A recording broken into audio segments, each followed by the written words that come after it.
Hello friends, आज के इस वीडियो में हम लोग देखेंगे मैथ का क्वेश्चन पेपर क्लास 12th का 2024 का मैथ का क्वेश्चन पेपर देखेंगे। तो इसी प्रकार से आपको बता देते हैं कि इस चैनल पर आपको 8 से लेकर के 12 तक का जितने भी प्रीवियस ईयर क्वेश्चन पेपर है या फिर उसका सॉल्यूशन है, इम्पोर्टेंट क्वेश्चन पेपर है, हर एक सब्जेक्ट का आपको मिलेगा। और कंपटीशन का भी, जैसे पॉलिटेक्निक हो गया, फिर आपका एनडीए का प्रीवियस क्वेश्चन पेपर हो गया, और भी कई प्रकार के आपको मिलेंगे। तो इसीलिए आप हमारे चैनल को ज़रूर सब्सक्राइब कर लीजिए और वीडियो अच्छा लगे तो लाइक ज़रूर कीजिए। तो चलिए स्टार्ट करते हैं आज का वीडियो। तो वीडियो को अच्छे से देखिएगा, क्योंकि प्रीवियस ईयर क्वेश्चन देखने से फ़ायदा ये होता है कि आपको पता चलता है कि कैसा क्वेश्चन पूछा हुआ है। तो इस वीडियो में हम आपको सिर्फ क्वेश्चन दिखाएंगे और आप देखिएगा अच्छे से और सॉल्यूशन कीजिएगा। अगर आप कहते हैं तो इसका जल्द ही आपका कंप्लीट सॉल्यूशन लेकर के आ जाएंगे, ठीक है। तो चलिए स्टार्ट करते हैं। तो देख लीजिए, आपका जो टाइम दिया हुआ है वो आपका 3 घंटा 15 मिनट है और फुल मार्क्स से 80। इसके बाद आपका लिखा हुआ है कुछ जनरल इंस्ट्रक्शंस लिखे हुए हैं। पार्ट ए और पार्ट बी दो पार्ट में दिया हुआ है। तो पार्ट ए में आपका एमसीक्यू क्वेश्चन है, जो कि टोटल 30 एमसीक्यू क्वेश्चन है, 30 मार्क्स का, ठीक है। और पार्ट बी में सब्जेक्टिव क्वेश्चन है, जो कि टोटल 50 मार्क्स का क्वेश्चन है। तो चलिए देखते हैं और बता देते हैं दोस्तों कि अभी तो मैथ का आपको बता रहे हैं, बाकी सब्जेक्ट का भी जल्द ही आपको मिलेगा। तो वीडियो अच्छा लगे तो लाइक ज़रूर कीजिएगा और बताइएगा कि आपको किस ईयर का या फिर कौन सा सब्जेक्ट का क्वेश्चन चाहिए, ये हमें ज़रूर आप बताइए। तो चलिए स्टार्ट करते हैं, देखते हैं इसका। तो पहला क्वेश्चन हम लोग देखते हैं इसमें। तो फर्स्ट क्वेश्चन आपका ये रहा, पहला क्वेश्चन पार्ट ए, ठीक है। तो एमसीक्यू क्वेश्चन है, टोटल 30 1 से लेकर के 30 तक का क्वेश्चन।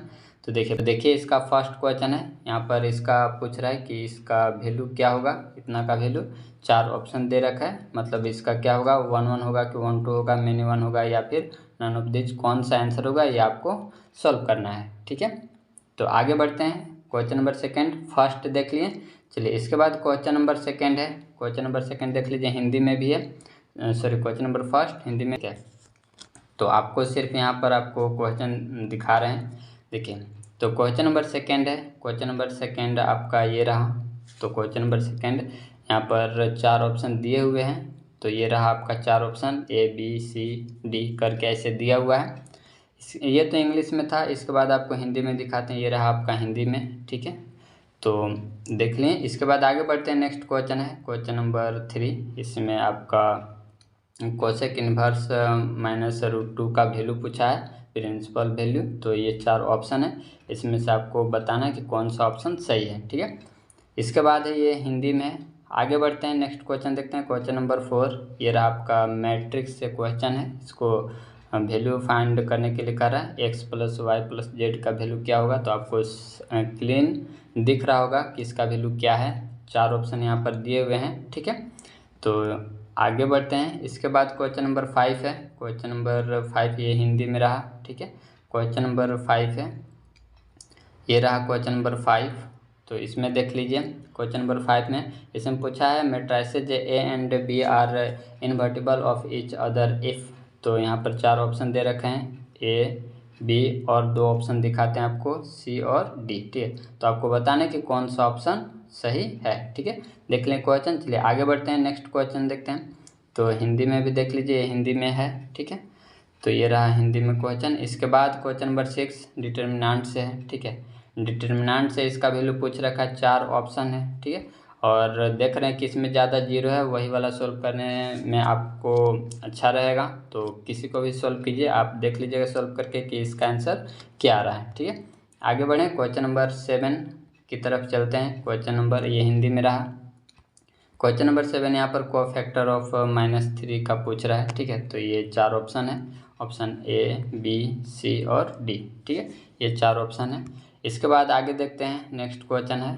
तो अगला क्वेश्चन नंबर आपका 8 है, ये रहा 8। यहाँ पर आपका दे रखा है, इफ़ y = 2 के पावर x है। तो आपका dy/dx पूछ रहा है क्या होगा। चार ऑप्शन यहाँ पर हैं, ABCD करके दिया हुआ है। ठीक है, तो क्वेश्चन देख लिए। इसके बाद आगे बढ़ते हैं, ये आपका क्वेश्चन हो गया। इसके बाद आगे बढ़ते हैं, तो अगला क्वेश्चन है आपका क्वेश्चन नंबर 9। तो क्वेश्चन नंबर 9 देख लीजिए। तो क्वेश्चन नंबर 9 में भी आपका डिफ्रेंशिएशन से ही है, तो इसको देख लीजिए कि कौन सा इसका सही ऑप्शन होगा। ठीक है, चार ऑप्शन दिया हुआ ABCD करके। ठीक है, इसके बाद आगे बढ़ते हैं क्वेश्चन नंबर 10। क्वेश्चन नंबर 10 भी आपका डिफ्रेंशिएशन से है, तो देख लीजिए इसका कौन सा ऑप्शन होगा। चार ऑप्शन दिया हुआ है। ठीक है, आगे बढ़ते हैं क्वेश्चन नंबर 11। क्वेश्चन नंबर 11 देख लीजिए। क्वेश्चन नंबर 11 में भी आपका डिफ्रेंशिएशन से पूछा हुआ सवाल है, देख लीजिए ABCD करके दिया हुआ है। ठीक है, इसके बाद आगे बढ़ते हैं क्वेश्चन नंबर 12। क्वेश्चन नंबर 12 देख लीजिए।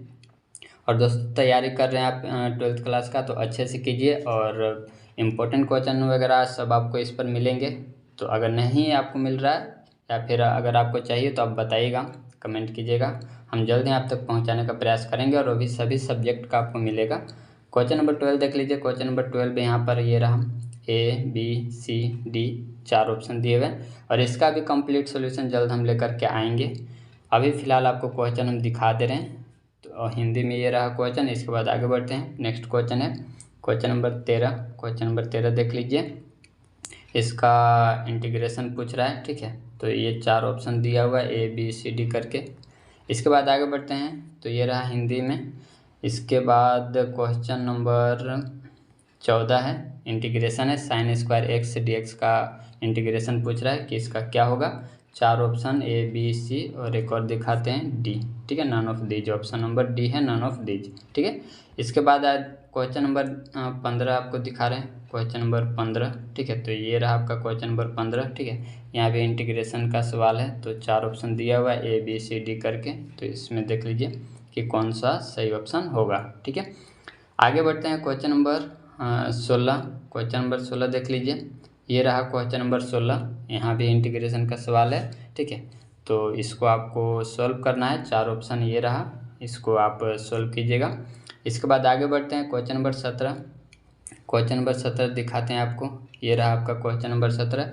1 से लेकर के 30 तक आपका ऑब्जेक्टिव क्वेश्चन है।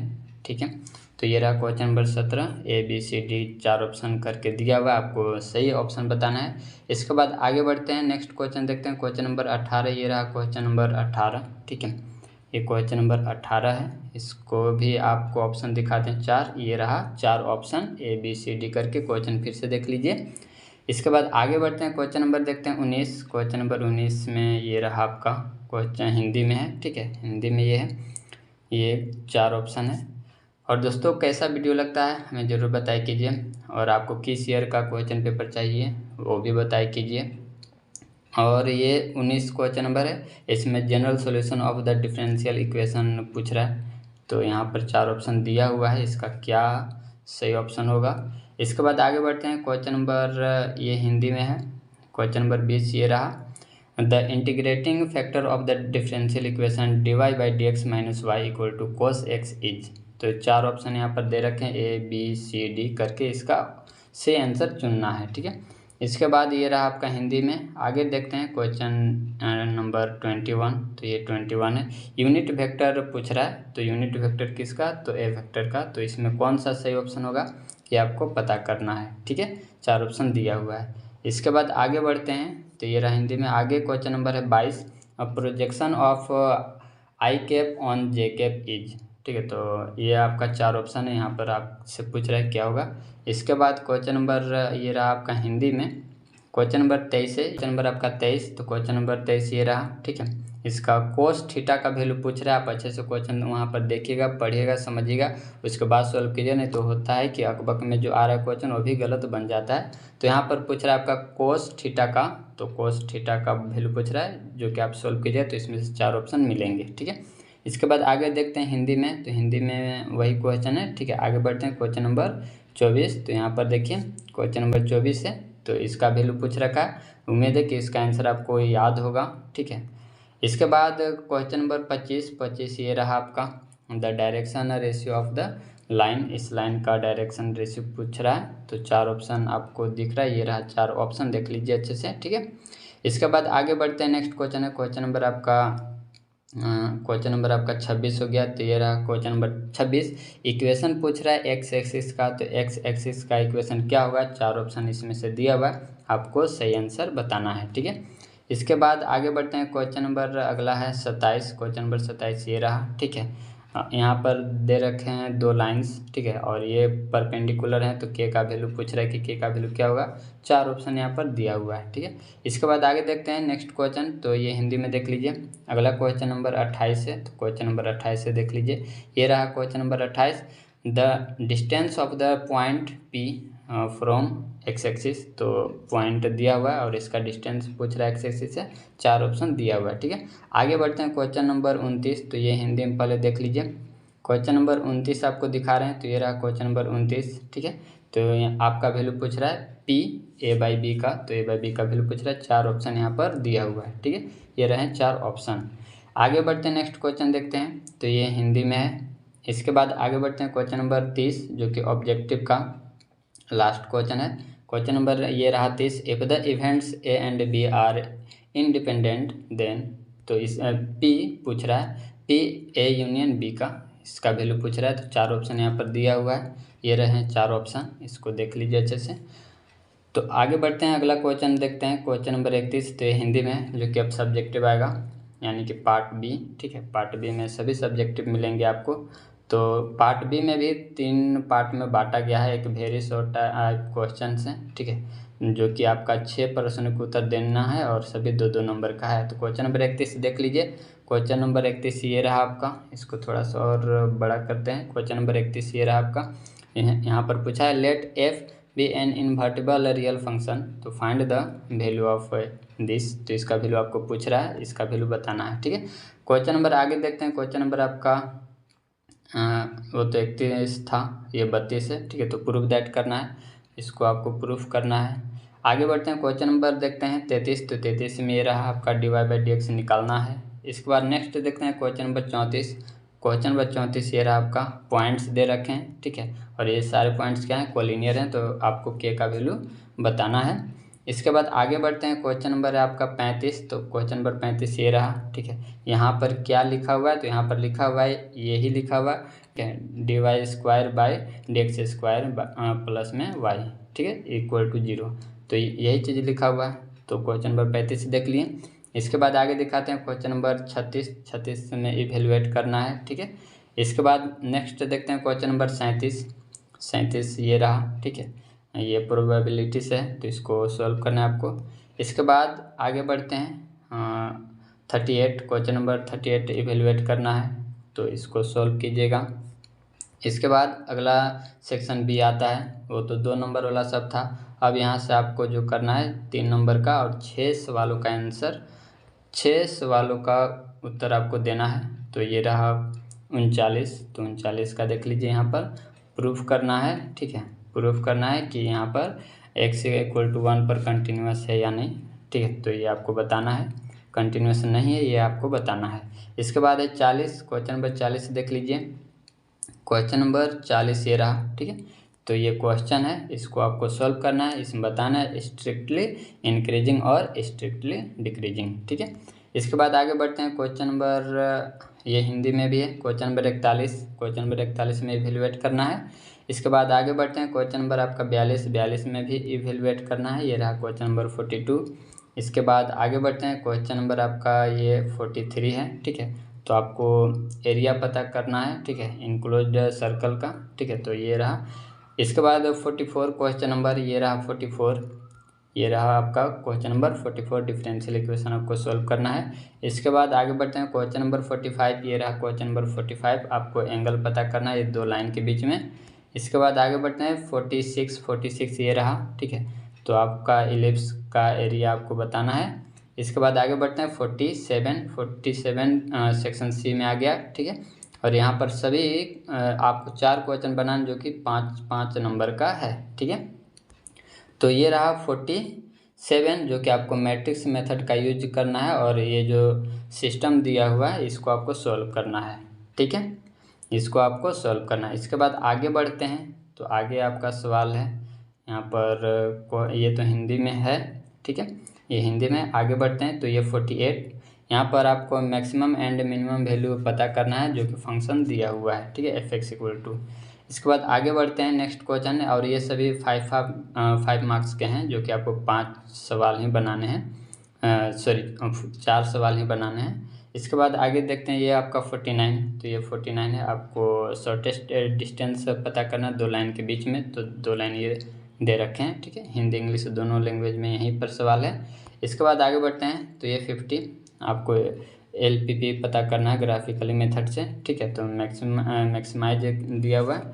इसके बाद आगे देखते हैं, ये रहा क्वेश्चन, आप अच्छे से देख लीजिए, ठीक है। इसके बाद आगे बढ़ते हैं, क्वेश्चन देख लिए, चलिए इसको छोटा करके दिखा देते हैं, तो ये रहा क्वेश्चन आपका। इसके बाद आगे बढ़ते हैं, तो 51, तो 51 देखने से पहले ये आपका हिंदी में है, ठीक है। इसके बाद आपका 51 ये रहा आपका क्वेश्चन, ठीक है। क्वेश्चन को अच्छे से देख लीजिए, पढ़िए, समझिए और देखिए सॉल्व होता है कि नहीं।